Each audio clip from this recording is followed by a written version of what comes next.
Yo estaba volando a Miami en un viaje familiar con mi hijo y mi nuera. Nyungbong Nyen, la azafata, me susurró.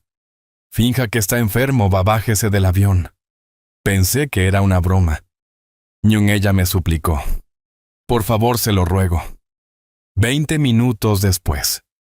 Antes de continuar, por favor, suscríbete al canal y cuéntanos desde dónde nos escuchas en los comentarios. La luz de la tarde entraba por la ventana de mi estudio, iluminando las partículas de polvo suspendidas en el aire, que olía a papel viejo y a cera de limón para muebles. Estaba sentado en mi escritorio calificando exámenes de historia que había guardado durante 15 años. Tal vez era nostalgia o la terca esperanza de que mis días como profesor todavía importaran. La casa se sentía tranquila a mi alrededor, con sus crujidos familiares, y casi había olvidado que ya no estaba solo aquí. Entonces oí que la puerta principal se abría abajo. Levanté la vista con la pluma suspendida sobre el ensayo de un estudiante sobre la reconstrucción. Alejandro y Sofía llevaban viviendo aquí 8 meses, pero se movían por estas habitaciones como fantasmas apenas reconociendo mi existencia. Intercambiábamos saludos corteses en la cocina nada más. Sus repentinos pasos en la escalera hicieron que mis hombros se tensaran. Sofía apareció primero en la puerta, Alejandro detrás de ella, con las manos metidas en los bolsillos. Sus ojos buscaban la estantería, la ventana, cualquier lugar menos mi cara. Francisco, tenemos que hablar. La voz de Sofía goteaba una dulzura artificial de esa que precede a las malas noticias o a las peores peticiones. Me quité los anteojos de lectura lentamente, un pequeño gesto defensivo que había perfeccionado durante 40 años de tratar con estudiantes difíciles. ¿Sobre qué? Alejandro cambió el peso de su cuerpo. Hemos estado pensando en la familia, en cómo deberíamos pasar más tiempo juntos. Tiempo de calidad, añadió Sofía, entrando en la habitación sin invitación. Se sentó en el brazo de mi sillón de lectura como si fuera la dueña. Antes de que la vida se vuelva demasiado ocupada. ¿Antes de qué exactamente?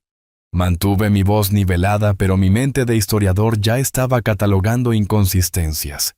Me habían evitado durante meses. ¿Por qué este cambio repentino? Simplemente ya sabes cómo es. Sofía agitó la mano con desdén. Alejandro, cuéntale lo de Miami. Mi hijo finalmente me miró a los ojos, y lo que vi allí fue desesperación mal enmascarada por un entusiasmo forzado. Miami, papá. ¿Recuerdas cuando fuimos cuando yo tenía 12 años? Recreemos esos recuerdos. Una semana entera juntos, todo pagado. Invitamos nosotros. Dejé mi pluma con cuidado. Odiabas ese viaje. Dijiste que era aburrido. Querías volver a casa antes. La sonrisa de Alejandro flaqueó. Era un niño. Ahora veo las cosas de manera diferente. El silencio se prolongó. Los estudié a ambos. Mi hijo, que una vez me trajo dientes de león y me llamó su héroe. Y esta mujer, que de alguna manera lo había convencido de que su anciano padre era solo un obstáculo que ocupaba espacio. Algo había cambiado entre nosotros, pero no podía precisar exactamente cuándo. Fue cuando Alejandro perdió su trabajo, cuando sus deudas empezaron a acumularse. ¿O había sido gradual, una lenta erosión de respeto y amor? ¿Cuándo sería este viaje?, pregunté. La próxima semana. La respuesta de Sofía llegó demasiado rápido.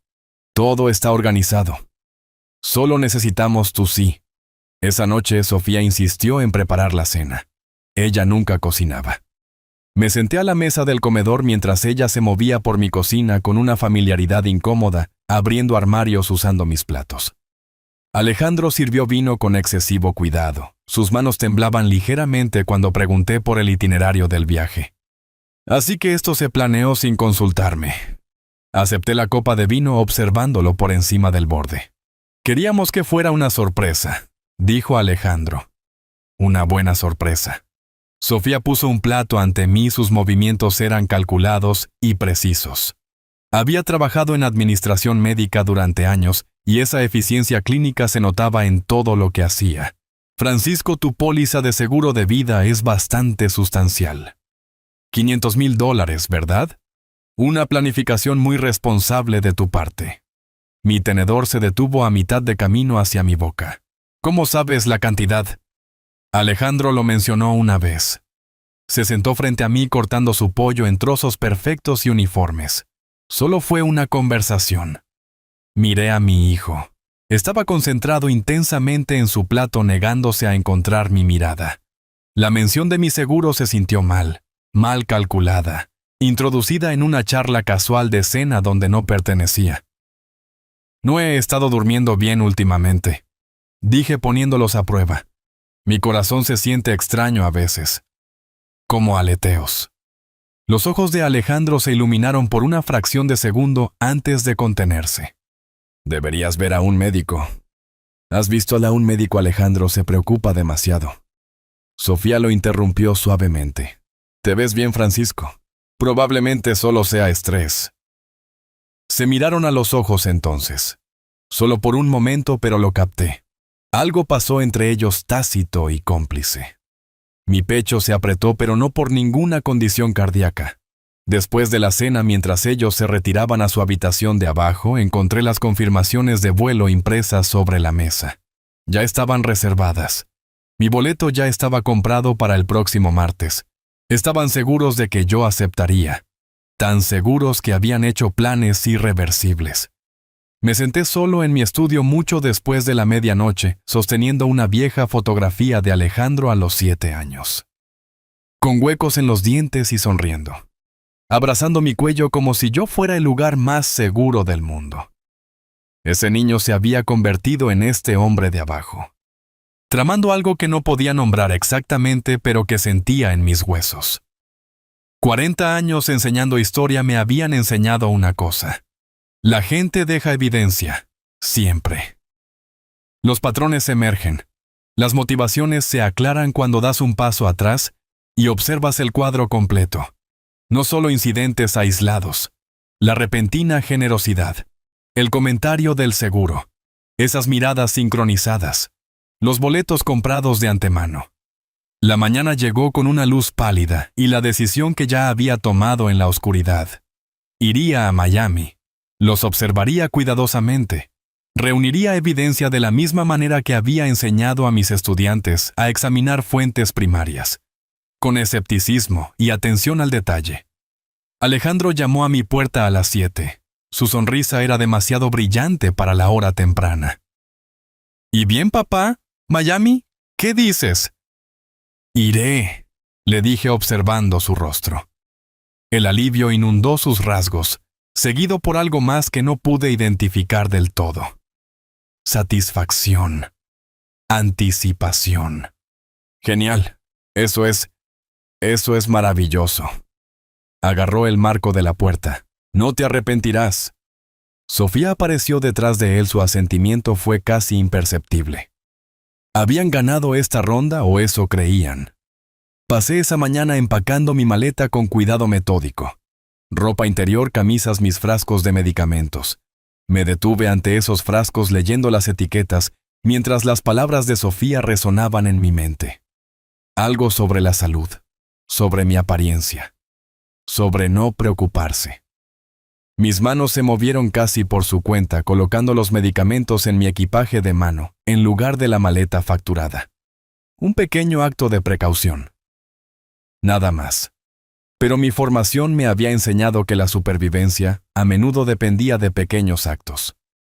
Precauciones menores que parecían paranoicas hasta que salvaban tu vida. La maleta se cerró con un clic decisivo. Miami esperaba. Y fuera lo que tenían planeado, yo estaría listo. El auto de Alejandro, ya a café pasado y a ambientador sintético.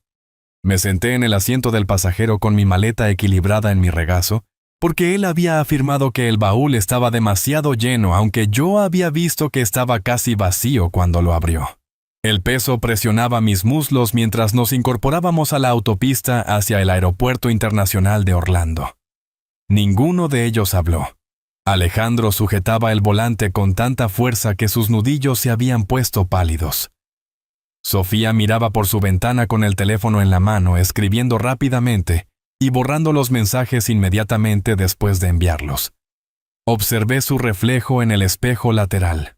Su rostro mantenía esa vacuidad clínica que yo había llegado a reconocer como su expresión de pensamiento, calculando variables y probabilidades. Emocionado por Miami, papá. La voz de Alejandro se quebró ligeramente en la última palabra. Debería estarlo. Se perdió la implicación por completo. Por supuesto. Tiempo en familia. Playas. Relajación. Relajación, claro. El silencio se reanudó ahora más pesado. Vi pasar las calles familiares de Orlando, el centro comercial donde compré a Alejandro su primera bicicleta, la biblioteca donde pasé innumerables sábados, la escuela secundaria donde moldeé mentes jóvenes durante 3 décadas. Cada cuadra aumentaba la presión en mi pecho, la sensación de que estaba siendo llevado hacia algo irreversible.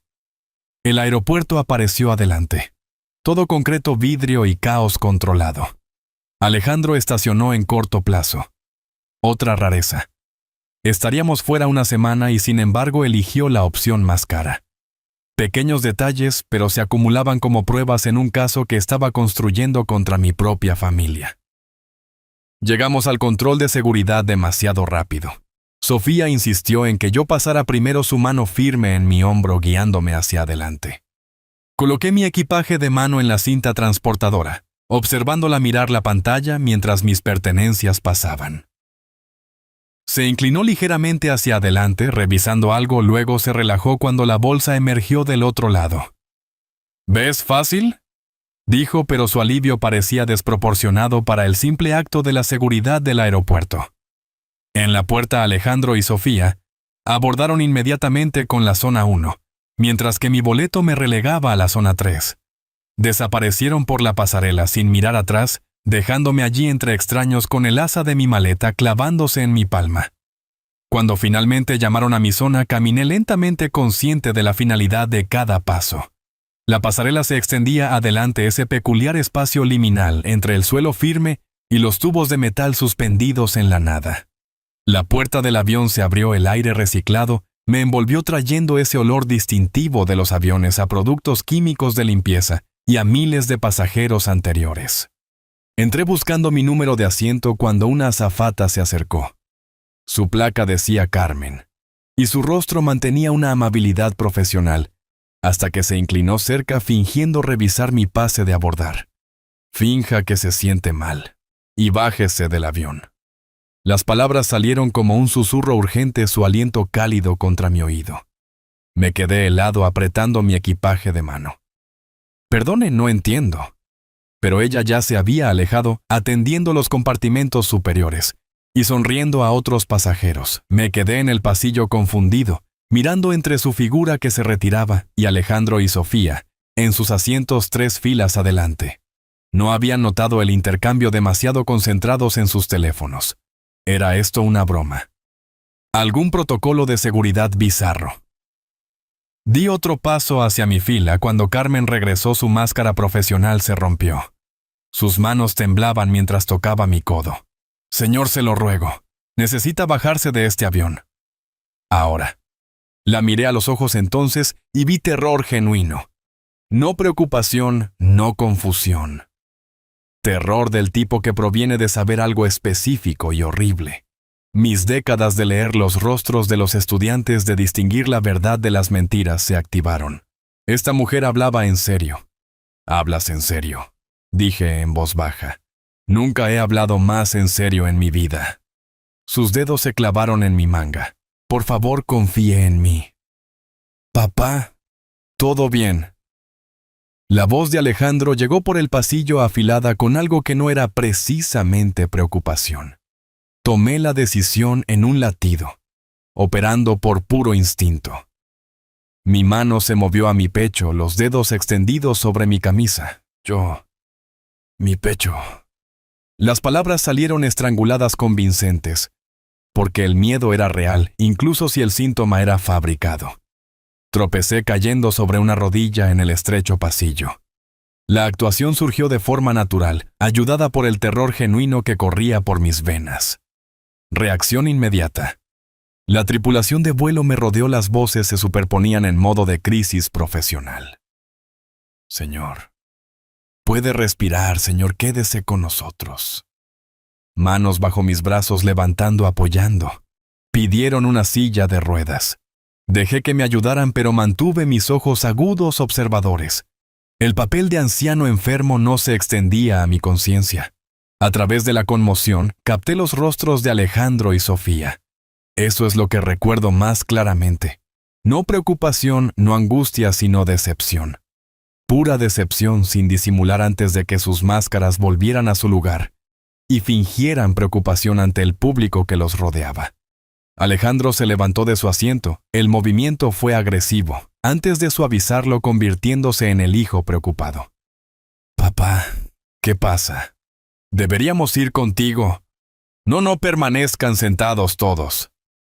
Un miembro de la tripulación bloqueó el pasillo. Nosotros nos encargaremos de él. El personal médico está esperando. Mientras me llevaban en silla de ruedas hacia atrás por la pasarela, oí la voz de Sofía baja y destinada solo para Alejandro, pero con el volumen justo en el silencio después de la crisis. Esto lo arruina todo. La respuesta siseante de Alejandro fue: aquí no, ahora no. La silla de ruedas me llevó de vuelta por la pasarela, de vuelta a la terminal, de vuelta al suelo firme. Mi teléfono vibró en mi bolsillo mientras me instalaban en el área médica. Un mensaje de Alejandro: papá, espero que te sientas mejor. Llamaremos cuando aterricemos. Miré a través de la ventana mientras el avión se alejaba de la puerta, mientras comenzaba su lento rodaje hacia la pista. Alejandro y Sofía estaban a bordo de ese avión, volviéndose más pequeños y distantes con cada segundo que pasaba. La separación física se sintió absoluta, como si hubiera cruzado algún umbral invisible y nunca pudiera volver a la inocencia de no saber. El avión desapareció de la vista, solo otra mota de metal contra el cielo azul. Señor Wilson. Me di la vuelta. Carmen estaba allí, todavía con su uniforme, pero fuera de servicio, ahora con el rostro pálido y demacrado. Miró alrededor del área médica, verificando que nadie escuchara. Tenemos que hablar, dijo con la voz tensa por la urgencia. Ahora en algún lugar privado. La sala médica era pequeña y sin ventanas. Las luces fluorescentes zumbaban arriba con ese persistente zumbido eléctrico que pone los dientes de punta. Un paramédico acababa de darme el alta, los signos vitales estaban bien, probablemente ansiedad, y me dejó solo en la camilla de examen. El papel crujía debajo de mí cada vez que me movía.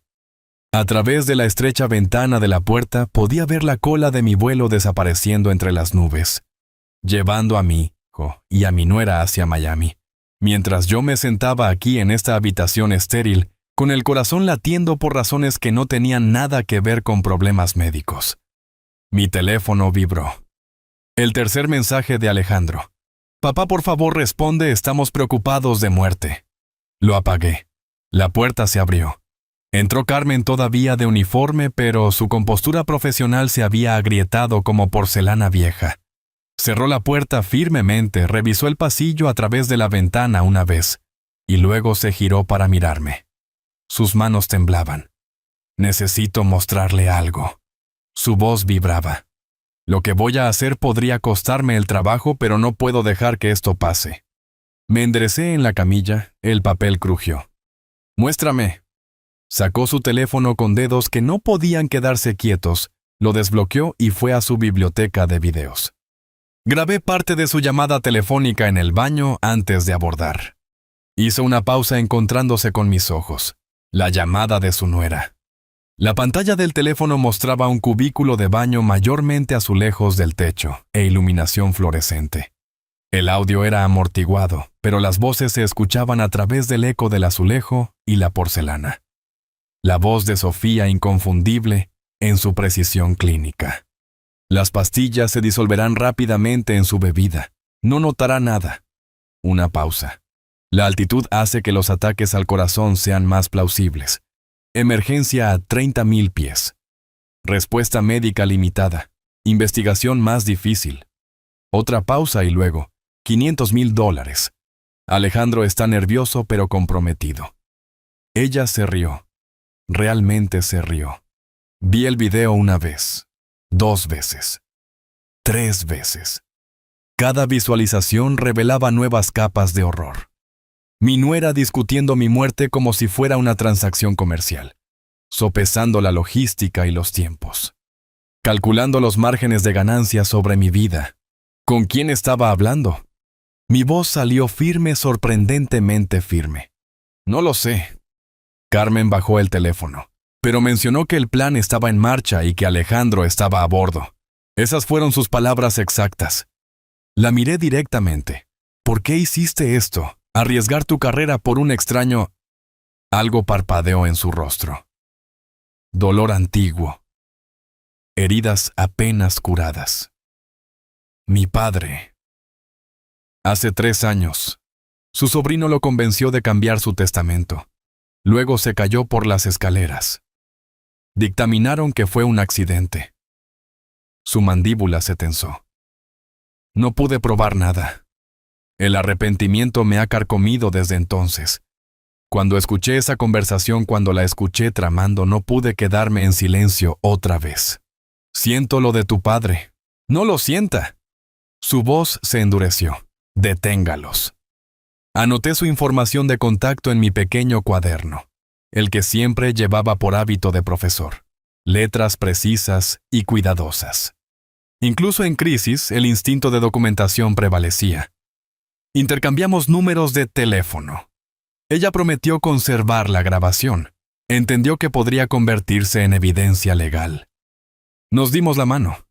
Su agarre fue firme a pesar del temblor, y se fue para tomar su siguiente rotación de vuelo. El viaje en taxi a casa tomó 40 minutos a través de los suburbios de Orlando, pasando centros comerciales y cadenas de restaurantes, y desarrollos residenciales que parecían todos idénticos. El conductor intentó entablar conversación. ¿Perdió su vuelo? No. Me quedé mirando por la ventana. Atrapé algo más importante. Se quedó callado, confundido pero sintiendo que yo no quería dar detalles. Mi casa apareció adelante. Una colonial de 2 pisos con el jardín que yo había mantenido durante 30 años. El auto de Alejandro no estaba en la entrada. Estaban en Miami preguntándose por qué su plan había fallado, luchando por ajustarse. Le pagué al conductor. Caminé por el sendero. Abrí mi propia puerta principal. La casa se sentía diferente ahora. Violada. Sabiendo lo que se había tramado dentro de estas paredes. Discutido en mi propia mesa de comedor. Planeado en las habitaciones al final del pasillo. Dejé mi equipaje de mano junto a la escalera y fui directo a mi estudio. El archivador contenía décadas de documentación. Pólizas de seguro. Estados de cuenta bancarios.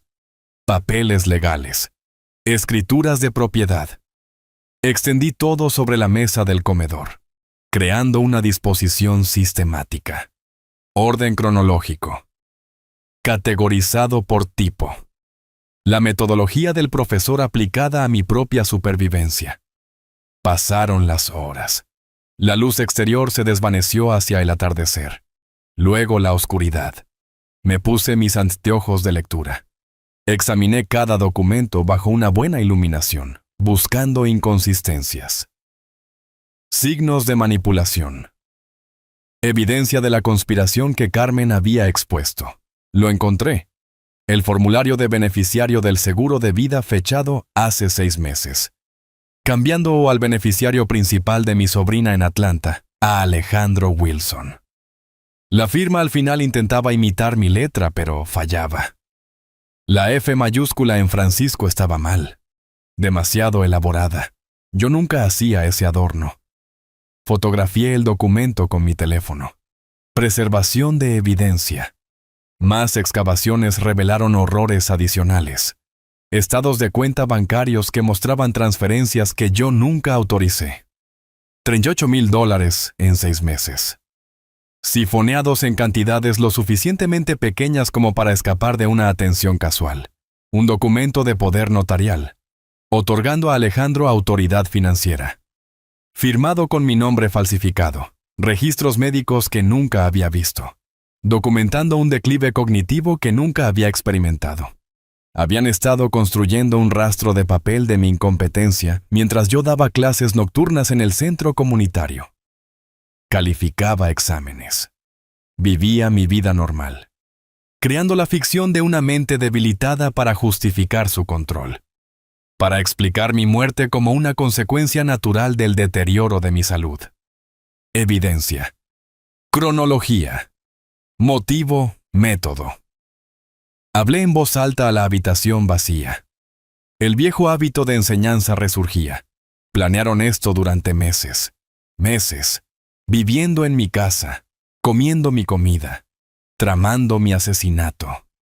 Sostuve el poder notarial falsificado. Mirando la firma que no era mía, esto no fue impulsivo, esto fue sistemático, planeado, sofisticado. Habían investigado. Se habían preparado. Establecieron el terreno legal para el robo y el asesinato. Ambos, los documentos permanecieron extendidos sobre mi mesa de comedor. No los recogí. No podía. Representaban la prueba física de la traición. Evidencia tangible de cuán profundamente había sido engañado.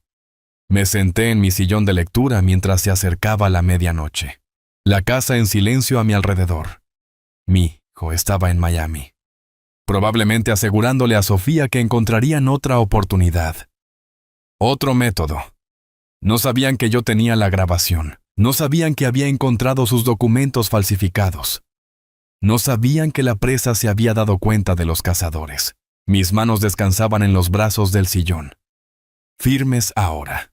El shock se había disipado, reemplazado por algo más frío, más enfocado. No solo intentaron matarme, habían estado robando mi vida pieza por pieza durante meses, borrando mi autonomía, construyendo hacia mi eliminación.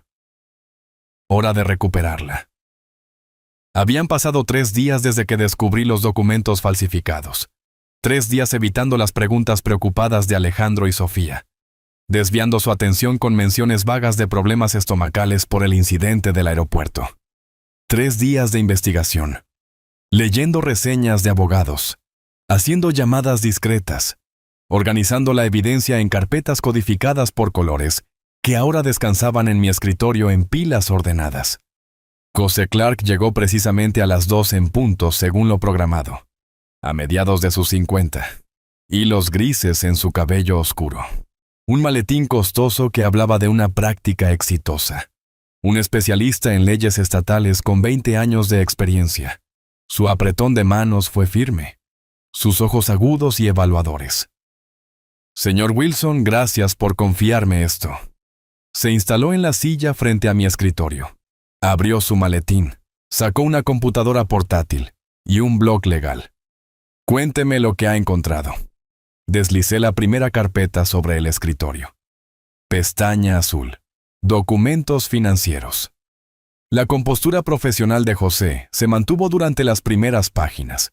Luego comenzó a agrietarse a medida que se revelaba el alcance. Firmas falsificadas. Beneficiarios alterados. Poder notarial fraudulento. Sus dedos se movían más rápido, pasando páginas, cotejando fechas, construyendo la cronología. ¿Cuándo revisó estos documentos personalmente por última vez? Su pluma estaba suspendida sobre el blog legal. La póliza de seguro. Hace 5 años cuando me jubilé de la enseñanza, y nunca autorizó ningún cambio de beneficiario. Nunca. Mi voz era firme, segura. Esa póliza estaba destinada a mi sobrina en Atlanta. Ella se pagó sola la escuela de enfermería. Quería que tuviera algo. José tomó notas. Su escritura era rápida y precisa. Su nuera. Sofía Wilson. ¿Cuál es su formación profesional? Administradora médica. Centro médico Silver Palms. Acceso administrativo a expedientes de pacientes. Plantillas de documentos. Sellos de firmas de médicos. El entendimiento amaneció en sus ojos. Ella creó su historial médico. Lo hizo incompetente en el papel. Mientras yo daba clases nocturnas en el centro comunitario 2 veces por semana. Casi sonreí ante la ironía. Dando conferencias sobre la historia de los derechos civiles, mientras era declarado en declive cognitivo en informes médicos fraudulentos. José abrió su computadora portátil. Comenzó a ejecutar un software de contabilidad forense en mis registros bancarios. Yo le había proporcionado la autorización de acceso a las cuentas anteriormente. Banderas rojas aparecieron inmediatamente en la pantalla, resaltadas en carmesí. Transferencias no autorizadas, discrepancias en las firmas, coincidencia de patrones de indicadores típicos de fraude. Su expresión se volvía más sombría con cada descubrimiento. $38,000 en 6 meses, dijo en voz baja. Robo sistemático. Cantidades pequeñas inicialmente, luego creciendo con más audacia. Patrón clásico de malversación. Metí la mano en el cajón de mi escritorio. Saqué la computadora portátil de Alejandro. Dejó esto en su habitación. Conozco sus contraseñas. Le configuré la computadora hace años. Nunca las cambió. José levantó la vista. Algo parpadeó en su expresión. Comprensión, tal vez, de la línea ética que yo había cruzado. Pero tomó la computadora. Conectó una unidad externa. Comenzó los procedimientos de recuperación de datos. En minutos, los correos electrónicos eliminados resucitaron en la pantalla. La conspiración se desplegó en forma digital. Cadenas de correos entre Alejandro y alguien que se hacía llamar consultor médico. Discusión de sustancias que causan fallas cardíacas. Rastreables en autopsias estándar. Particularmente efectivas a gran altitud. Precios negociados. $10,000 por consulta y suministro. Reunión organizada en un estacionamiento en el centro de Orlando. La mandíbula de José se tensó mientras leía. Esto es un contrato de asesinato. Su hijo negoció su muerte como si estuviera comprando un auto usado. Las palabras deberían haber dolido más de lo que dolieron. Pero yo había consumido el dolor durante esos 3 días de documentación. Llegué a un lugar más frío, más allá del duelo convencional. «Sigue leyendo», le dije. «¿Hay más?» Encontró el borrador del testamento en el escritorio de Alejandro. Todos se lo dejaban a Alejandro y Sofía Wilson. Mi firma falsificada al final. Fechado hace 2 semanas. Planeaban descubrirlo después de mi muerte. Presentarlo al tribunal de sucesiones. Afirmar que yo había cambiado de opinión sobre mi sobrina. José se echó hacia atrás. Se quitó los anteojos y se frotó los ojos. Cuando me miró de nuevo, su máscara profesional había caído por completo. «Francisco, puedo llamarlo Francisco». Asentí. Esto va más allá del fraude patrimonial. Esto es conspiración para cometer asesinato, falsificación, abuso de ancianos, explotación financiera. Cargos criminales, no solo recuperación civil. Hizo una pausa. Tenemos que decidir. ¿Llamar a la policía ahora o construir un caso blindado primero? Mi teléfono vibró en el escritorio entre nosotros. El mensaje de Alejandro iluminó la pantalla. «Papá, ¿dónde estás? Tenemos que hablar sobre tu salud». José miró el teléfono, luego a mí. El entendimiento pasó entre nosotros sin palabras. La manipulación continuaba incluso ahora. Presión aplicada para mantenerme confundido y dócil. «Construya el caso primero», dije. «Hágalo innegable. Luego atacaremos». Asintió lentamente, con respeto evidente en su expresión. «Ha pensado en esto». Enseñé estrategia a través de la historia durante 40 años. Sun Tzu, Maquiavelo, Napoleón. Aprendí de los mejores. Lo miré a los ojos. «Conoce a tu enemigo. Elige tu campo de batalla. Se van a dar cuenta de que usted lo sabe», advirtió José. «Cuando presente las órdenes de protección, bloquee las cuentas y revoque los documentos fraudulentos, lo sabrán». Bien. Mis manos descansaban planas sobre el escritorio, firmes y tranquilas. Que entren en pánico. La gente en pánico comete errores. Una ligera sonrisa cruzó su rostro. «Muy bien, entonces. Esto es lo que haremos». Pasó la siguiente hora delineando la estrategia. Llamadas a contactos. Examinador de documentos para análisis de firmas. Contador forense para auditoría detallada. Investigador privado para antecedentes del consultor médico. Fotografió la evidencia con una cámara de alta resolución. Creó copias de seguridad digitales. Subió todo a un almacenamiento en la nube encriptado. 3 paquetes de evidencia, explicó. Imprimiendo documentos y organizándolos en carpetas. Uno para la eventual intervención policial. Uno para procedimientos civiles. Uno para que usted lo guarde seguro fuera de aquí. Caja de seguridad no en su casa. Asentí absorbiendo todo. Modo estudiante activado. Aprendiendo la maquinaria de la guerra legal. Mientras la tarde se desvanecía hacia el anochecer, José recogió sus materiales. Empacó su maletín con cuidado metódico. En la puerta de mi estudio se detuvo y se volvió. Francisco, una pregunta. Cuando esto termine, ¿qué es lo que quiere, justicia o venganza? No dudé. Quiero que entiendan lo que han hecho. Quiero consecuencias que duren. Consideró esto y luego asintió. No cambie nada todavía. Actúe normal. Yo me encargaré de las órdenes de protección, bloqueos de cuentas a través de canales legales. Deme una semana. Después de que se fue, me senté en el estudio oscuro, escuchando la casa calmarse a mi alrededor. Mi teléfono vibró de nuevo. Alejandro. Papá, cena esta noche, tenemos que hablar sobre tu futuro. Me quedé mirando el mensaje, luego escribí mi respuesta. Sí, tenemos que hablar sobre el futuro. El doble sentido estaba claro para mí, opaco para él. El cazador se había convertido en el cazado, aunque él todavía no lo sabía. Presioné enviar.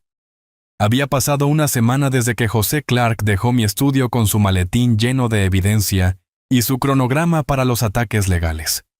7 días de actuación de interpretar al anciano confundido mientras ejecutaba la estrategia con la precisión que una vez apliqué a la planificación de lecciones. Estaba sentado a la mesa del desayuno, con el café enfriándose en la taza, observando a Alejandro y Sofía a través de la puerta de la cocina. Acababan de regresar del trabajo. Alejandro con la corbata floja, Sofía con su máscara profesional firmemente puesta. Ninguno de ellos sabía que mientras yo me arrastraba por la casa preguntando qué pastillas tomar y dónde había dejado mis anteojos de lectura, había estado destruyendo metódicamente los cimientos de su conspiración. ¿Papá? Alejandro apareció en la puerta.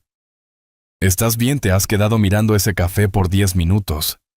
Parpadeé lentamente, perfeccionando la mirada vacante. Ah, sí.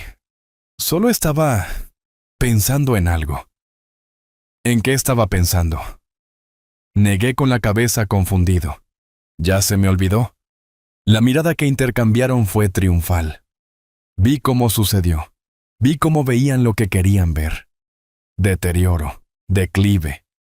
La incompetencia mental que sus documentos falsificados afirmaban. Lo que no vieron fue la cámara de seguridad encima del refrigerador, grabando cada microexpresión, cada sonrisa de satisfacción. Las cámaras habían sido instaladas hace 3 días, 12 de ellas, por toda la casa.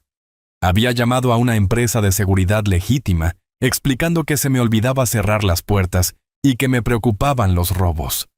Alejandro y Sofía habían aprobado con entusiasmo.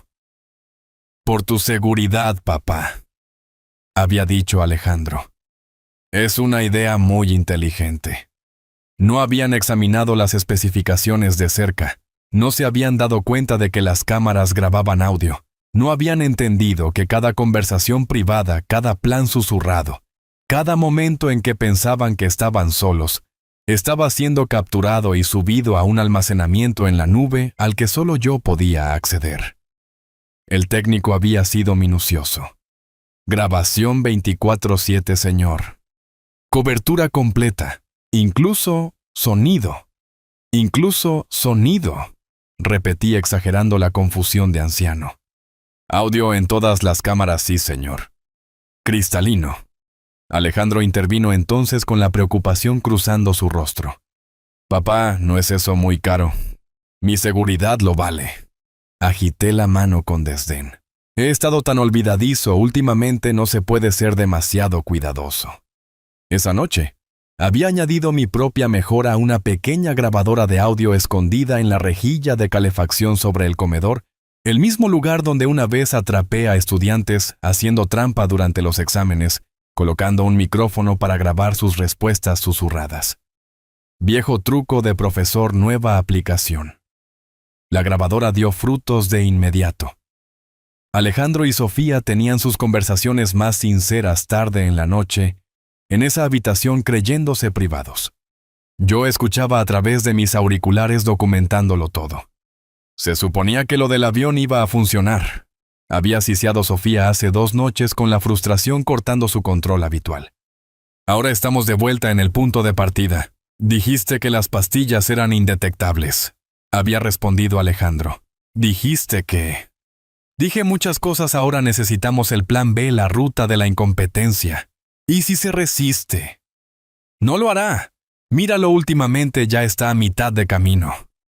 Lo grabé todo mi rostro inexpresivo en la oscuridad de mi habitación, sobre ellos la evidencia acumulándose digital y condenatoria. Pero el trabajo más peligroso ocurría en las horas profundas cuando Alejandro dormía.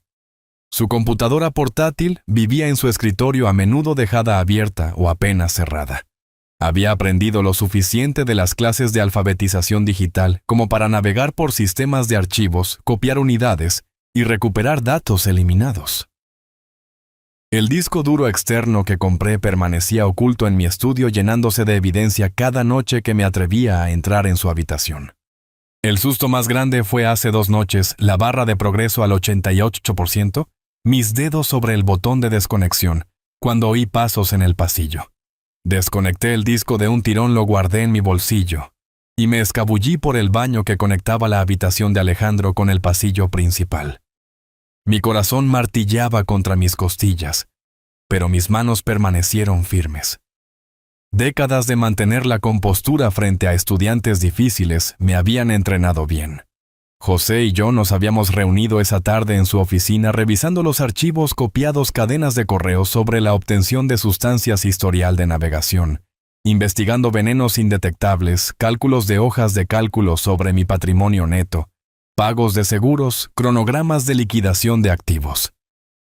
Premeditación, dijo José con su voz plana de evaluación profesional.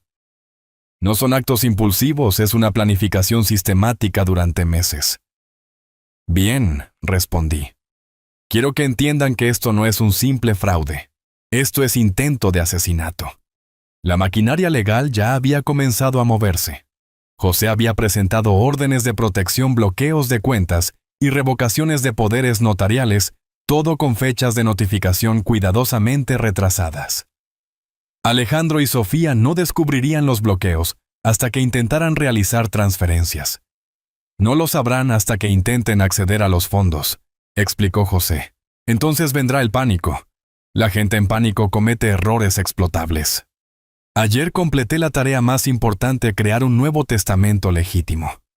La notaria Carmen había sido minuciosa hasta la redundancia. Leyó todo el documento en voz alta, confirmó que yo entendía cada disposición y grabó una declaración en video de mis intenciones. «¿Su hijo no heredará?», preguntó directamente, sus ojos experimentados buscando mi rostro. «Mi hijo conspiró para asesinarme por la herencia», respondí con los ojos claros y seguro. «Recibirá exactamente lo que merece, nada. Todo va a la Fundación Futuros Educativos. Becas para estudiantes que realmente valoran la educación». Ella asintió, añadiendo capas extra de documentación, huellas dactilares, evaluación de capacidad y múltiples testigos. «He visto este patrón antes», dijo en voz baja. «Familiares que ven a sus parientes ancianos como obstáculos en lugar de personas. Ahora, sentado a la mesa del desayuno, fingiendo confusión sobre qué pastillas tomar, sentí la trampa cerrándose sobre ellos». Sofía se acercó, su voz destilaba falsa preocupación. «Las pastillas azules, Francisco, para tu corazón. Aquí, deja que te ayude». «Gracias, querida». Acepté las pastillas con gratitud, las tragué mientras ella observaba. «No sé qué haría sin ustedes dos». La cámara arriba de nosotros grabó su expresión de satisfacción. El asentimiento de aprobación de Alejandro desde la puerta. Evidencia de su actuación. Su manipulación, su creciente confianza de que yo era exactamente tan incompetente como sus documentos fraudulentos afirmaban. Esa noche José me entregó un teléfono desechable en un estacionamiento. Ubicación neutral, sin cámaras, sin testigos. Si hay una emergencia, dijo. Si escalan al peligro físico, llame a este número.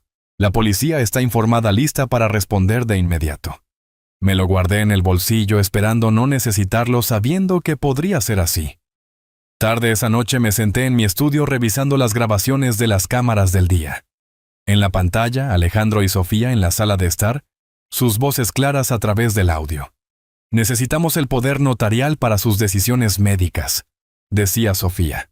Busquemos a un médico que lo declare incompetente. Entonces controlaremos todo. Finanzas, atención médica, decisiones de fin de vida. El rostro de Alejandro no mostraba remordimiento, solo cálculo.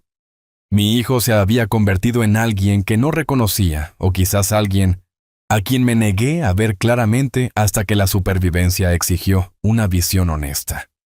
Cerré la computadora portátil, tomé mi teléfono y marqué el número de José.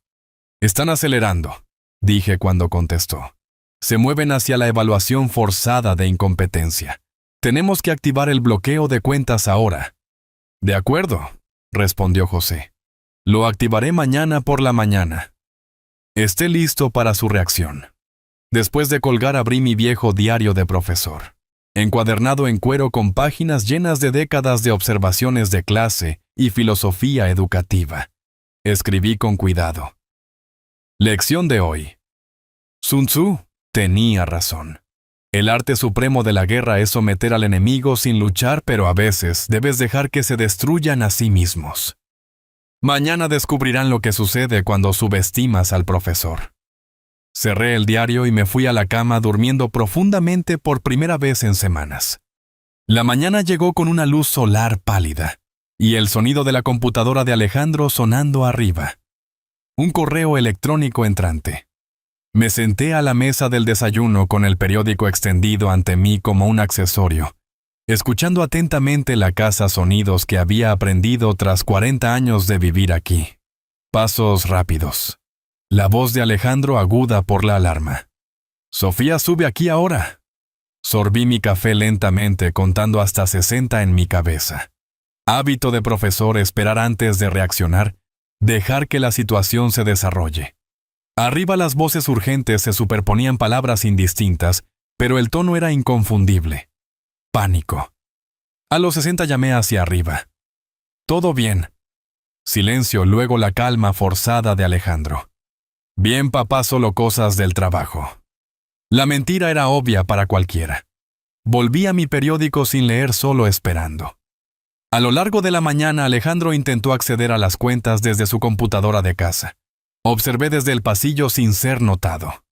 La cámara del teléfono grababa mientras los mensajes de error se multiplicaban en su pantalla. Acceso denegado. Cuenta bloqueada. Por favor, visite la sucursal en persona. Sus dedos temblaban en el teclado, probando diferentes contraseñas, diferentes rutas de acceso. Cada intento fallaba. Sofía observaba sobre su hombro con la mandíbula tensa. «Llama al banco». Lo hizo. Escuché su parte de la conversación. Explicaciones cada vez más desesperadas sobre poderes notariales, acuerdos de gestión de cuentas, autorización legal. La respuesta del banco debió ser inequívoca porque el rostro de Alejandro se puso pálido. «Dicen que el titular de la cuenta debe presentarse en persona», dijo rotundamente. «Todas las autorizaciones de terceros han sido suspendidas en espera de una investigación por fraude». Para el almuerzo preparé sándwiches. Un comportamiento inusual que ninguno comentó. Demasiado absortos en su crisis. Comieron mecánicamente, con los teléfonos afuera, enviando mensajes a personas que no pude identificar. Abogados, probablemente. O al misterioso consultor médico de las cadenas de correos que copié. La cena, decidí, requería algo especial.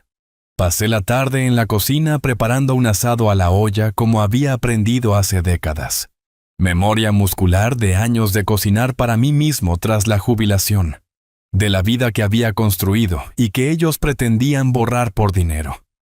Cuando llegaron a casa esa noche, los oí susurrando urgentemente en el pasillo antes de entrar. Los llamé a la mesa, serví la comida con facilidad practicada. La domesticidad hacía que la conversación fuera más surrealista. «Pasó algo extraño hoy», dije conversacionalmente, cortando la carne en trozos precisos. El banco llamó por actividad inusual en mis cuentas. Aparentemente alguien ha estado haciendo transferencias no autorizadas. Levanté la vista. Me encontré con sus ojos. Les pedí que investigaran a fondo. Alejandro se atragantó ligeramente con su agua. El tenedor de Sofía se detuvo en el aire temblando casi imperceptiblemente antes de obligarse a seguir comiendo. «Papá», comenzó Alejandro, «sobre eso. Si solo me estabas ayudando a administrar el dinero como dijiste». Interrumpí suavemente. «El banco lo resolverá, a menos que...». Dejé que la pausa se extendiera. «Hay algo que tengan que decirme». La máscara de Sofía se resbaló. Su voz se volvió afilada. El control profesional se agrietaba en los bordes. «Francisco, claramente estás confundido con tus finanzas. Esto es exactamente por lo que necesitas nuestra ayuda. Por lo que necesitas supervisión. Supervisión». Repetí las palabras lentamente. Interesante elección. Supervisión legal. Ella presionó más fuerte. Supervisión médica. Para tu propia protección. ¿Protección de qué?, pregunté suavemente. ¿De quién? El silencio que siguió fue su propia respuesta. Alejandro miraba su plato. Los nudillos de Sofía se blanquearon alrededor de su tenedor. Mi teléfono sonó. Era José según lo planeado. Contesté manteniendo mi expresión neutral. «Ah, el banco sí pasaré mañana. Investigación. Por supuesto lo que sea necesario para proteger mis cuentas». Observé cómo sus rostros perdían el color mientras hablaba. El acceso no autorizado es un asunto serio. Agradezco que se lo tomen en serio. Después de la cena, Alejandro se acercó mientras yo lavaba los platos. «Papá, sobre mañana quizás debería ir contigo. Ayudar a explicar la gestión de cuentas que hemos estado haciendo». Sonreí gentilmente secando un plato con cuidado metódico.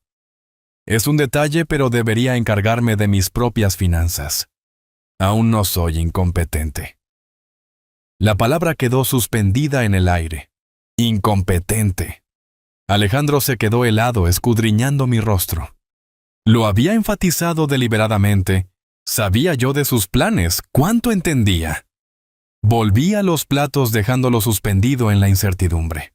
Tarde esa noche me quedé despierto en mi habitación con el teléfono en la mesa de noche, mostrando la transmisión de seguridad. Alejandro y Sofía estaban sentados en la sala de abajo. Su discusión era clara a través del audio. «Esto es culpa tuya». La voz de Sofía cortaba como acero quirúrgico. «Tus falsificaciones descuidadas. Tu falta de estómago para el plan original». «El poder notarial era perfecto», comenzó Alejandro. «Obviamente no, ya que estamos bloqueados de todo». Ella se levantó caminando de un lado a otro. La cámara siguió su movimiento. «Pasamos al plan B de inmediato. Evaluación de incompetencia. Conozco a gente en Silver Palms que necesita dinero que debe favores. Hacemos que lo declaren incapacitado, nos convertimos en sus tutores, controlamos todo, incluyendo si esta investigación continúa. ¿Qué médico cooperaría? No cooperar.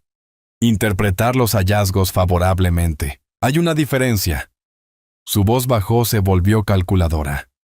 «Lo organizaré mañana». Lo grabé todo con las marcas de tiempo preservadas, evidencia acumulándose como interés compuesto. Lenta al principio, luego exponencialmente condenatoria. La mañana trajo la prometida llamada telefónica.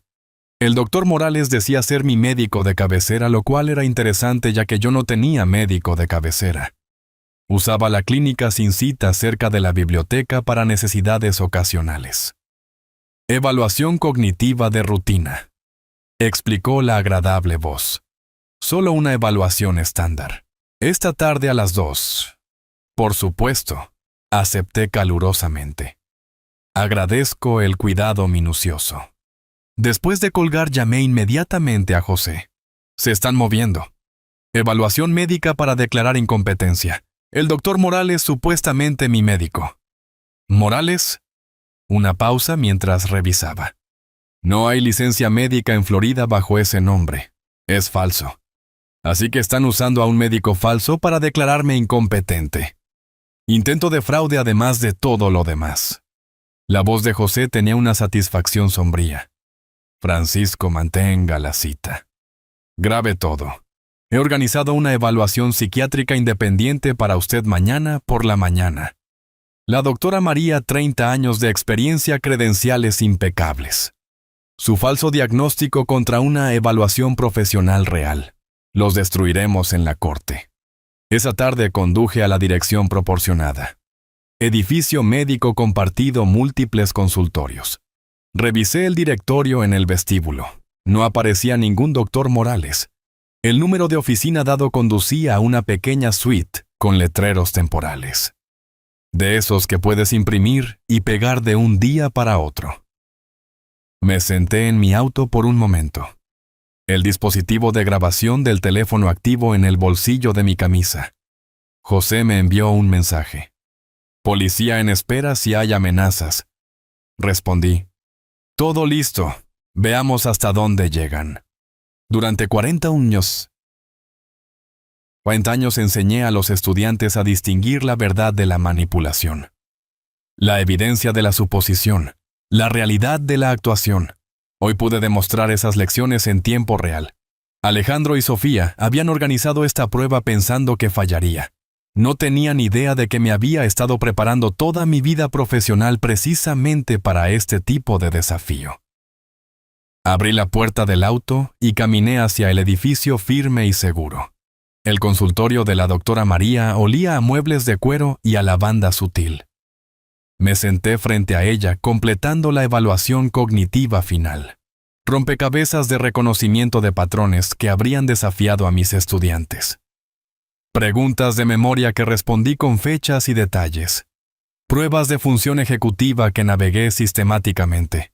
Sus ojos agudos observaban todo. 3 décadas de psiquiatría forense evidentes en cómo observaba. No solo las respuestas, sino el enfoque, la metodología, el razonamiento. Totalmente competente, dijo finalmente dejando su pluma. Sin declive cognitivo. Habilidades analíticas por encima del promedio de su grupo de edad. Sin indicadores de paranoia o delirio. Francamente, señor Wilson, su agudeza mental rivaliza con la de personas con la mitad de su edad. Le di las gracias, acepté la documentación preliminar y conduje a casa satisfecho. La cita con el falso doctor Morales de ayer había sido exactamente lo que esperaba. Un consultorio cutre con letreros temporales. Alguien afirmando credenciales que no poseía. Preguntas diseñadas para crear la apariencia de incompetencia sin importar las respuestas. Lo había grabado todo. Ahora tenía el contraste, una evaluación fraudulenta contra una evaluación profesional legítima. Pero cuando entré en mi entrada, la satisfacción se evaporó. El auto de Alejandro bloqueaba la entrada.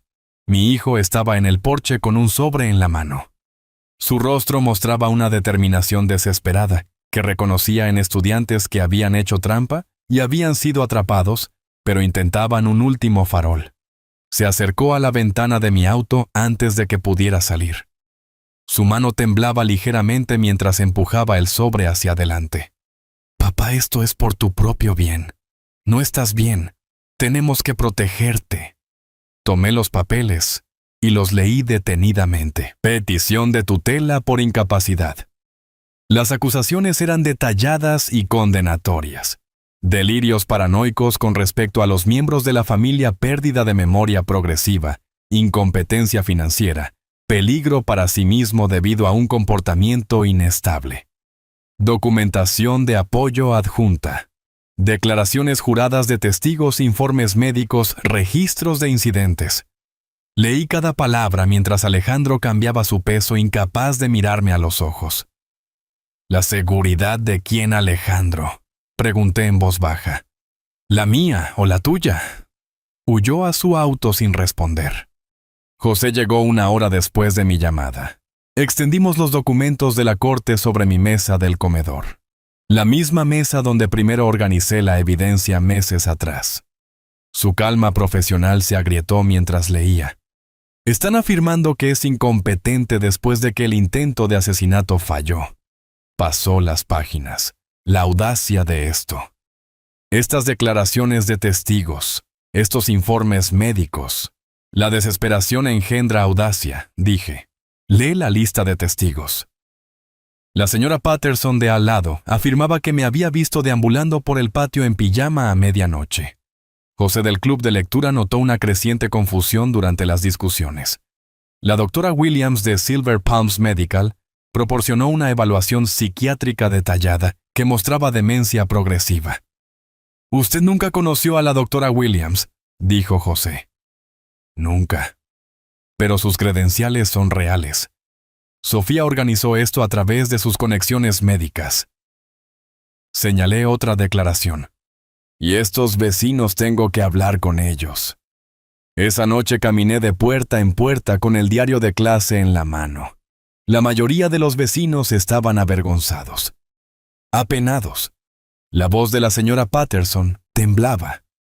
Alejandro dijo que era solo para ayudar con su cuidado, que usted lo había aprobado. No me di cuenta de que era para la corte. ¿Qué fue exactamente lo que vio Margaret? Usted afuera por la noche, junto a los arbustos, en pijama. Estaba revisando las cámaras de seguridad que instalé. A las 11 p.m. no a medianoche, en pantalones cortos y camiseta no en pijama. Mantuve mi voz suave, como un profesor reconfortando a un estudiante confundido. Alejandro le mostró lo que quería que viera. Ella rompió a llorar. Prometió retractarse. Otros 2 vecinos tenían historias similares. Manipulación. Contexto eliminado. Comportamiento inocente retorcido.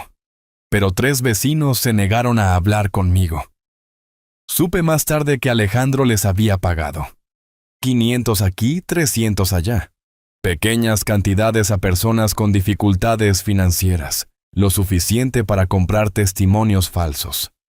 La audiencia preliminar llegó 2 semanas después. Me senté junto a José, con la postura erguida, tomando notas organizadas, una demostración visible de competencia. Alejandro y Sofía se sentaron al otro lado del pasillo con su abogado. Un traje costoso y una confianza calculada. ¿De dónde había sacado Alejandro dinero para abogados así? Más deudas probablemente, cavando pozos más profundos. El juez Thompson revisó las presentaciones de ambas partes con evidente escepticismo. Se ordenó una evaluación psiquiátrica designada por el tribunal. La doctora María realizará la evaluación y presentará los hallazgos. José y yo intercambiamos miradas sutiles. Ella ya me había evaluado. Sabía que yo era competente. La trampa estaba funcionando perfectamente. Después de la audiencia, José quería acción inmediata. Presentamos cargos criminales ahora. Todo lo que tenemos. Intento de asesinato. Fraude, falsificación. Podemos terminar con esto. Negué con la cabeza. Si los presentamos ahora sabrán que tenemos todo. Se blindarán con abogados por completo. Tal vez huyan. Quiero que sigan cavando. Dejen que piensen que están ganando. Francisco, eso es arriesgado. Enseñé durante 40 años, José. Los estudiantes revelan más cuando piensan que están teniendo éxito. Ahora mismo Alejandro y Sofía creen que su petición de tutela podría funcionar. Dejen que inviertan más en esa creencia. Dejen que cometan más delitos tratando de sostenerla. Luego los enterramos por completo. Él objetó. El instinto profesional exigía un procesamiento inmediato, pero respetó mi decisión. Autonomía del cliente incluso cuando el cliente elegía el camino difícil. Esa noche, visité el banco. Solicité un rastro de auditoría completo de todas las actividades de las cuentas del último año. El gerente comprensivo, ahora que la investigación había revelado intentos de fraude, proporcionó registros exhaustivos. Pasé horas con un resaltador marcando cada transacción no autorizada. Una cronología visual del robo. Evidencia para el procesamiento. Pasaron varias semanas. El comportamiento de Alejandro se volvió más errático a medida que sus deudas de juego se convertían en amenazas de cobro. Supe esto a través de la investigación de José. $75,000 adeudados a través de 3 fuentes. Apuestas deportivas en línea. Juegos de cartas locales. Pagarés de casino. Mensajes amenazantes y correos electrónicos eliminados recuperados. La cronología mostraba que la acumulación de deudas se había acelerado 6 meses antes de que comenzara el complot de asesinato. El motivo claro como tiza de aula en un pizarrón. Mi teléfono sonó tarde una noche. José. La evaluación designada por el tribunal está programada. La doctora María la realizará la próxima semana. Además, la situación del juego de Alejandro es peor de lo que pensábamos. Esas deudas son la razón por la que está desesperado. Los corredores de apuestas no aceptan disculpas. Absorbí la información y tomé notas en mis crecientes archivos del caso. Todo organizado en carpetas etiquetadas. Fraude financiero. Documentos falsificados. Intento de asesinato. Reclamaciones médicas falsas. Manipulación de testigos. Cada pieza de evidencia con referencias cruzadas. Cronología visualizada. Me paré en mi estudio mirando la pared donde había ensamblado todo. Pozos. Documentos. Fechas conectadas con hilos como los tableros de detectives en las películas.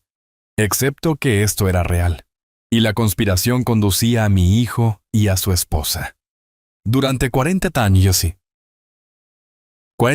enseñé a los estudiantes que la verdad requiere paciencia. La evidencia debe ser abrumadora. La presentación debe ser irrefutable. Alejandro y Sofía me habían dado meses para construir este caso mientras ellos pensaban que estaban ganando. Ahora, aprenderían la lección final. El profesor siempre sabe más de lo que los estudiantes creen. La clase casi había terminado. Hora del examen final. El informe de evaluación designado por el tribunal de la doctora María descansaba en la mesa de conferencias de José entre nosotros. Leí la conclusión por segunda vez saboreando cada palabra. El sujeto demuestra plena capacidad cognitiva.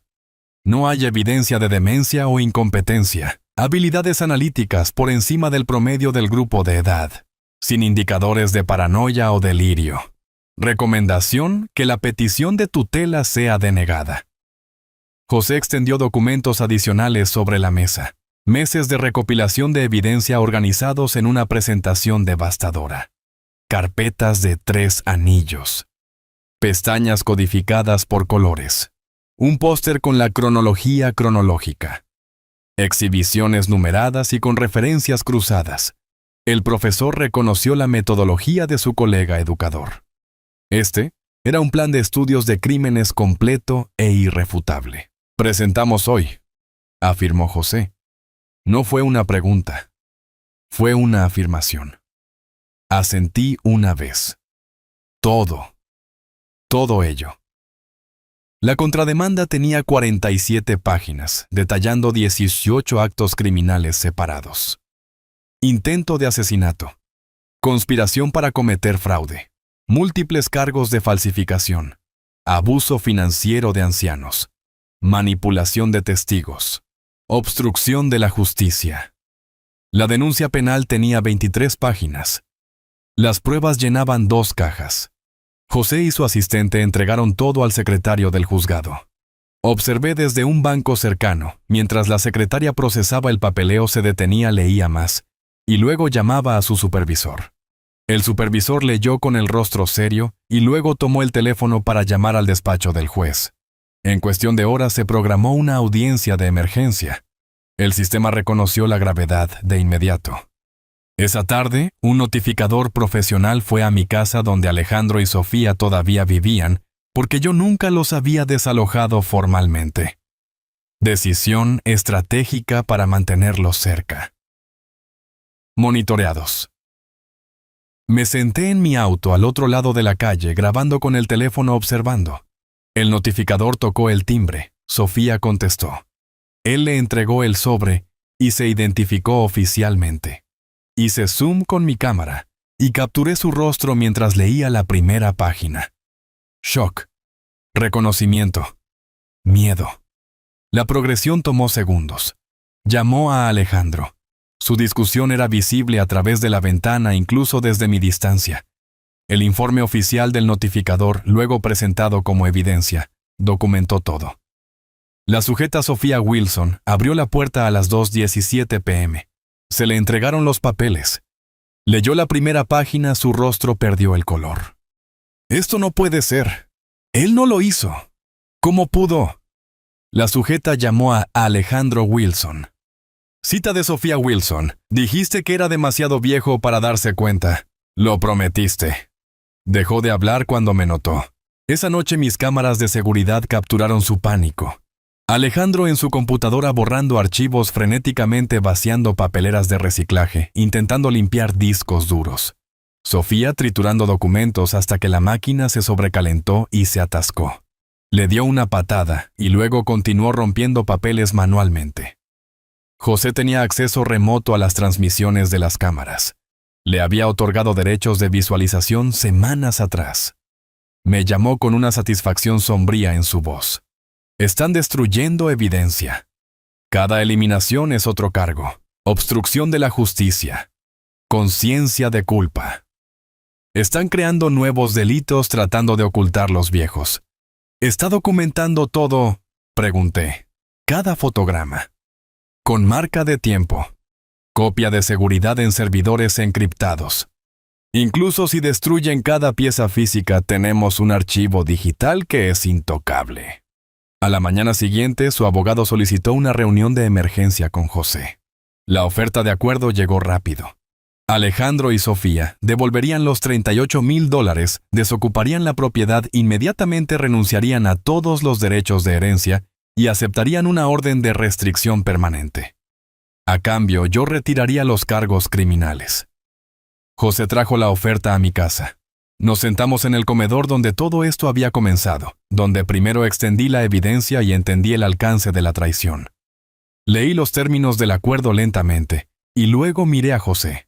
Quieren irse como si nada, devolver el dinero robado, prometer portarse bien, y no enfrentar consecuencias por intentar matarme. Esa es la oferta. Rompí el papel a la mitad, luego en cuartos, luego en trozos más pequeños. Dejé que cayeran sobre la mesa como nieve. Intentaron asesinarme, José. No robarme, asesinarme. Sofía investigó venenos indetectables. Alejandro negoció el precio de mi muerte. Lo planearon durante meses. Mientras vivían en mi casa, comían mi comida y fingían preocupación. El juicio es impredecible. Enseñé durante 40 años. Estudiantes que hacían trampa, que mentían, que se creían listos. Nunca aprendieron del perdón fácil. Solo las consecuencias enseñaban lecciones reales. Lo miré a los ojos. Alejandro y Sofía necesitan esa lección. Programe el juicio. Juicio público. Quiero el veredicto de un jurado. Quiero un registro público. Quiero justicia, no conveniencia.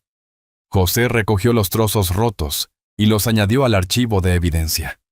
Documentación del rechazo del acuerdo. Prueba de que yo quería una rendición de cuentas completa. Carmen me llamó esa noche después de enterarse del juicio. Escuché que está usando mi grabación que los va a llevar a la corte. Tu evidencia es central, confirmé. ¿Te sientes cómoda testificando públicamente? Absolutamente. Su voz era firme, segura. Lo que intentaron hacer. Mi padre no recibió justicia. Tal vez a través de su caso su memoria reciba algo. Testificaré. Contaré todo lo que escuché. Gracias. Salvaste mi vida. Ahora ayúdame a salvar a otros de ellos. Durante los días siguientes, el mundo de Alejandro se desmoronó visiblemente. Sus deudas de juego se hicieron públicas cuando los corredores de apuestas presentaron sus propias reclamaciones. Las agencias de cobro llamaban constantemente. Escuchaba los teléfonos a través de las paredes, a través de la casa que conocía íntimamente. Las discusiones de Sofía y Alejandro se volvieron más viciosas, culpándose mutuamente constantemente. La oficina del fiscal asignó el caso a su equipo senior. José transmitió su evaluación. Uno de los casos de abuso de ancianos más claros que han visto. La evidencia es abrumadora, la condena es altamente probable. Fecha del juicio fijada para finales de agosto. Me paré en mi estudio esa noche, mirando la pared donde había creado la cronología visual de la conspiración. Fotos, documentos, fechas conectadas por hilos. Meses de evidencia mostrada. Patrones claros. Culpabilidad innegable. Quité una foto del tablero. Una foto vieja de Alejandro a los 8 años. Sonriendo con huecos en los dientes, inocente. El niño que una vez me llamó su héroe. Que me trajo dientes de león y tarjetas de cartulina el día del padre. Sostuve esa foto. Me permití un momento de duelo por el hijo que pudo haber sido, debió haber sido, y nunca fue. Luego la coloqué en el cajón de mi escritorio y lo cerré firmemente. Te crié mejor que esto, dije a la habitación vacía. Tú elegiste de manera diferente. Ahora ambos viviremos con las consecuencias. Apagué la luz del estudio y salí. El mañana traería la preparación para el juicio. Esta noche me permití llorar por la relación que había muerto mucho antes de que comenzara el complot de asesinato. El niño de esa foto se había ido. El hombre que intentó matarme, enfrentaría la justicia. Habían pasado 3 semanas desde que rechacé su oferta de acuerdo. La casa se sentía diferente ahora. Más ligera, más limpia, como si se hubiera liberado la presión de un contenedor sellado. Alejandro y Sofía se habían mudado hace 2 días tras una orden formal de desalojo. Caminé por los espacios que habían ocupado, notando lo que habían dejado atrás en su apresurada partida. Facturas sin pagar esparcidas por el suelo de la habitación, marcos de fotos rotos, ropa abandonada en los armarios, el trofeo de béisbol de la infancia de Alejandro, irónicamente otorgado por el espíritu deportivo. Los libros de texto de medicina de Sofía, herramientas de una profesión que había perdido. Su álbum de boda, documentando una unión ahora fracturada. Fotografié todo no por venganza sino documentalmente. Instinto de profesor. Preservar los registros, mantener la evidencia. Mi teléfono vibró. Era José. El auto de Alejandro fue embargado esta mañana. Los corredores de apuestas están presentando gravámenes. El contrato de su departamento requería 3 meses por adelantado. Le pidieron prestado a la hermana de Sofía. Todo se está derrumbando. Leí el mensaje 2 veces. No sentí satisfacción, solo la progresión inevitable de las consecuencias. Las deudas de juego ahora públicas, a través de las presentaciones judiciales, habían desencadenado cobros agresivos. Los corredores de apuestas descubrieron que Alejandro no heredaría mi patrimonio. Mi nuevo testamento presentado públicamente mostraba una donación caritativa en su lugar. Escalaron. Llamadas amenazantes, visitas al lugar de trabajo, confrontaciones públicas. Aún se debían $18,000 del auto embargado. Tarjetas de crédito al límite. Cuentas bancarias embargadas. Alejandro intentó pedir prestado a amigos, familiares, a cualquiera. La mayoría se negó habiendo aprendido la verdad. Su desesperación se convirtió en el chisme del vecindario. La destrucción profesional de Sofía corría paralela a su ruina financiera. La investigación del Centro Médico Silver Palms reveló sus brechas de datos. Acceder a expedientes de pacientes sin autorización, crear documentos médicos falsos, compartir información confidencial. La Junta Médica de Florida abrió un caso disciplinario. La clínica terminó su empleo de inmediato. Marcaron sus credenciales. El empleo futuro en el sector salud era virtualmente imposible. 15 años de carrera terminaron en una reunión de 15 minutos. Una escolta de seguridad la acompañó afuera. Le confiscaron su placa y sus llaves. Antiguos colegas observaban y susurraban. Condujo hasta su departamento. Se sentó en el auto durante 1 hora antes de enfrentar a Alejandro. Su nuevo departamento estaba en un vecindario en declive. Todo lo que podían pagar ahora. El contraste con mi cómodo hogar se convirtió en un recordatorio diario de sus elecciones. A través de las paredes delgadas, los vecinos oían que sus discusiones escalaban. «Esto es culpa tuya», se oía la voz de Sofía a través de las paredes tarde una noche. «Tu juego, tus deudas, tu debilidad». ¿Mi debilidad? La respuesta de Alejandro fue defensiva, desesperada. «Tú lo querías muerto. Yo quería dinero. Tú querías asesinato. Y ahora no tenemos nada. Ni dinero, ni casa, ni futuro. Nos tenemos el uno al otro». La risa amarga de Sofía. «Esa es la peor parte». Los vecinos documentaron estas peleas. Las discutieron a la mañana siguiente. La noticia se extendió. El juicio de la comunidad fue duro y completo. Una tarde, la hermana de Sofía llegó a la oficina de José, luciendo mortificada. Yo estaba allí revisando los preparativos finales del juicio.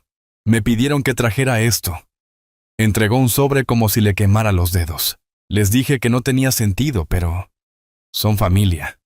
«Léelo por mí», dije. Ella lo abrió a regañadientes. «Ofrecemos $100,000 a cambio de retirar todos los cargos. Reconocemos errores y buscamos resolución». «Errores». Repetí las palabras lentamente. «Llaman errores a un intento de asesinato». Su voz bajó hasta ser casi un susurro. «Ya no reconozco a mi hermana». Saqué una pluma y escribí directamente sobre su oferta una sola frase con mi caligrafía perfecta de profesor. «La justicia no está a la venta. Nos vemos en la corte». Se lo devolví sin firmar. «No aceptarán esto», dijo ella. «Estarán devastados». Bien. Deberían estarlo. La devastación es la respuesta apropiada ante un intento de asesinato y una traición. La miré a los ojos. «Dígales que el único acuerdo que aceptaré es el que pronuncie el juez». Durante los días siguientes, los antiguos vecinos que inicialmente testificaron por Alejandro, los 3 que aceptaron el pago, contactaron a José, solicitando cambiar su testimonio. Habían aprendido toda la verdad, se sentían manipulados y querían corregir el registro. Observé estas reuniones. Vi su vergüenza, no ofrecí consuelo, pero acepté su verdad. La justicia requería testimonios precisos, no castigar a testigos confundidos. Un testigo que se retractó, un hombre anciano que aceptó $500, me miró directamente. «Alejandro dijo que usted había aprobado todo, que las firmas eran solo formalidades. Necesitaba el dinero. Mi alquiler se había atrasado. Pero luego supe lo que realmente intentaron hacer. El asesinato no es ayudar con el papeleo. Entonces di la verdad», dije. «Completamente. Eso es todo lo que pido». Se acercaba la fecha del juicio. El empleador de Alejandro, tras las visitas de cobro en el lugar de trabajo, lo puso en período de prueba.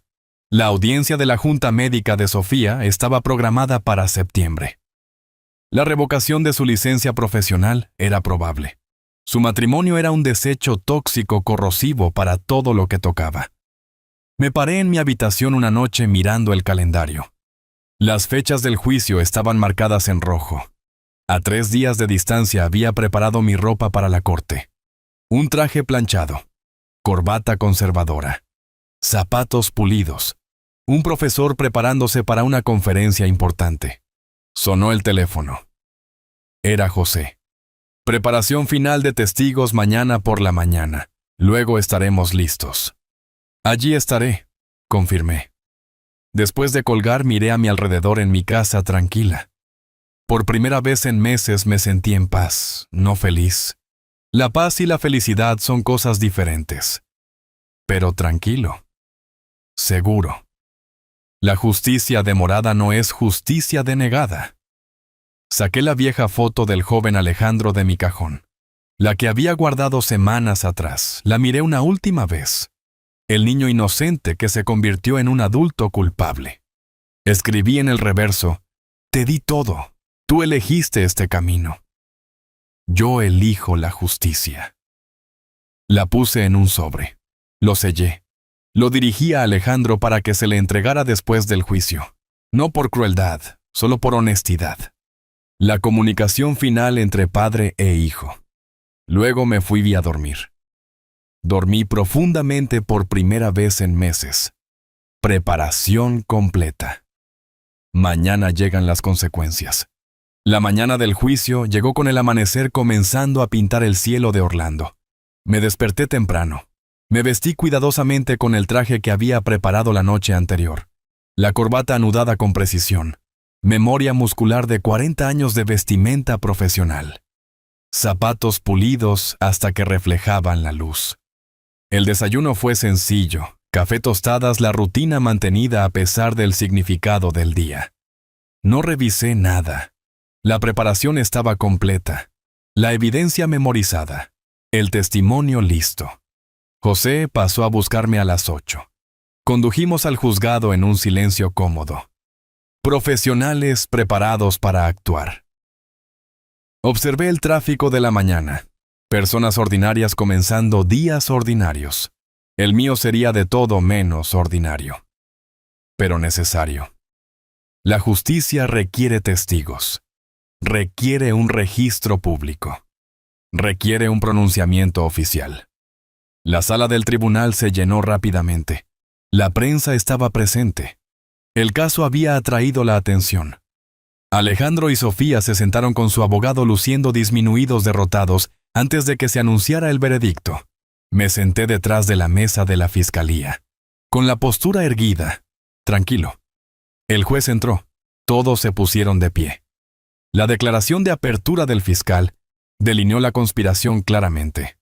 La evidencia mostrará que los acusados conspiraron para asesinar a Francisco Wilson por el dinero del seguro. Investigaron métodos, obtuvieron sustancias, crearon documentos falsos y manipularon sistemas médicos. Solo la intervención de una azafata alerta evitó este asesinato. La defensa ofreció un argumento débil sobre malentendidos familiares y mala comunicación. La atención del jurado permaneció en la fiscalía. La presentación de la evidencia fue sistemática y devastadora. El video de Carmen se reprodujo en las pantallas de la sala. Su grabación llenó la habitación. La voz de Sofía era inconfundible. Pastillas en su bebida. Ataque al corazón en la altitud. $500,000. Alejandro se estremeció al escucharlo. Sofía miraba al frente, con la mandíbula apretada. Carmen subió al estrado. Con la voz temblorosa inicialmente, pero fortaleciéndose mientras testificaba. La escuché claramente. Habló sobre un ataque al corazón. Sobre que la altitud lo haría creíble. Mencionó el dinero del seguro. Lo grabé porque sabía que tenía que tener pruebas. La defensa intentó el contrainterrogatorio. ¿No es cierto que usted misma estaba en dificultades financieras? La respuesta de Carmen fue firme. No interpreté mal un asesinato. Mi situación financiera es exactamente por lo que entiendo la desesperación, pero no dejé que eso me convirtiera en una asesina. El examinador de documentos forenses confirmó las falsificaciones de las firmas. Los representantes del banco detallaron las transferencias no autorizadas que sumaban $38,000. La doctora María testificó sobre mi plena competencia mental, destruyendo por completo las afirmaciones de incompetencia. La evidencia de los correos electrónicos mostró la correspondencia con el consultor médico sobre sustancias letales. Cada pieza construía un caso irrefutable. Luego subí al estrado. Administrado el juramento, me acomodé en la silla de testigos. 40 años de enseñanza me habían preparado para hablar en público, manejar la atención y entregar información claramente. ¿Cuándo sospechó por primera vez que algo andaba mal?, preguntó el fiscal. La invitación a Miami fue inusual. Hubo una atención repentina después de meses de distancia. Cosas pequeñas que el reconocimiento de patrones te dice que importan. ¿Qué hizo? Lo que enseñé a los estudiantes durante 40 años. Reunir evidencia, documentar todo, verificar las fuentes y construir un caso completo antes de sacar conclusiones. Apliqué el rigor académico a mi propia supervivencia. El contrainterrogatorio de los abogados defensores fue breve e ineficaz. Mi credibilidad era inquebrantable. Hechos verificados por una evidencia abrumadora. El jurado deliberó menos de 2 horas. Cuando regresaron, el presidente se puso de pie. En el cargo 1, conspiración para cometer asesinato, culpables. Cargo 2, fraude, culpables. Cargo 3, falsificación, culpables. Abajo en la lista.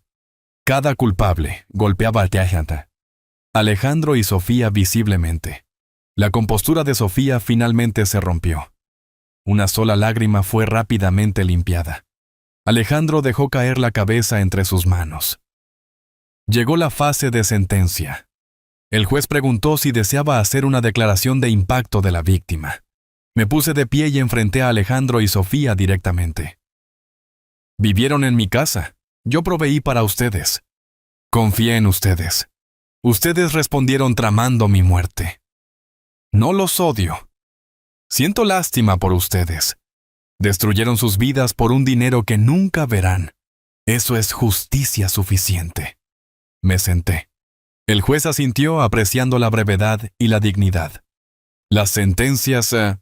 Alejandro recibió 3 años de libertad condicional con condiciones estrictas.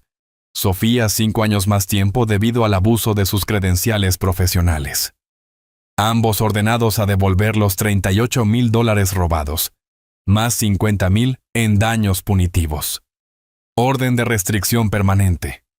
Todos los derechos de herencia revocados permanentemente. Antecedentes penales permanentes.